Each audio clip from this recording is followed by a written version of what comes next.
ఉపాధి కోసమో వెళ్తా, అవి ఉంటాయి. లేదా వినోదం కోసం వెళ్తా, అవి ఉంటాయి.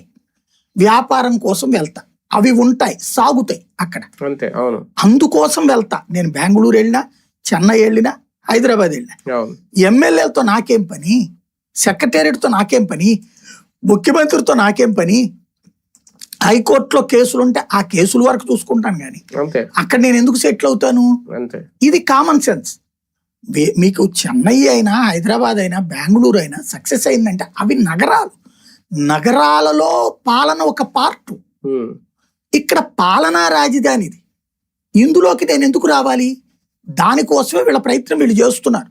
కాలేజీలు పెట్టించడం ఇవన్నీ మీరు ఒక్కసారి గుర్తుకు తెచ్చుకుంటే ఇవన్నీ నేను మాట్లాడి మనం మాట్లాడుకున్నది డిబేట్ లో. ఫ్లోటింగ్ రప్పించండి రా బాబు, కొంచెం ఏదో ఒకటి. ఎందుకు రావాలి?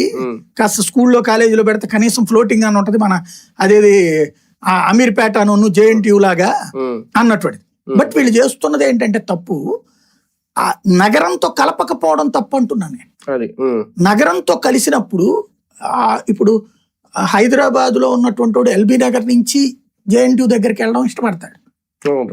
కానీ రంగా అదేది దాని పేరు మెదక్లో ఉన్నోడైతే JNTU దగ్గరికి రావాలని కోరుకోడు కదా. వాడి ఏరియాలో చదువుకోవాలని కోరుకుంటాడు కదా కామన్ గా. అయితే గనక ఇక్కడ వీళ్ళు ఆలోచించాల్సినది, ఇప్పుడు అక్కడ యూనివర్సిటీ ఇస్తున్నావు నువ్వు విపరీతంగా. యూనివర్సిటీలో ఆ ప్రాంతం డెవలప్ అవ్వాలంటే ఎట్లా సాగాలి? యూనివర్సిటీలో హాస్టల్ కాదు.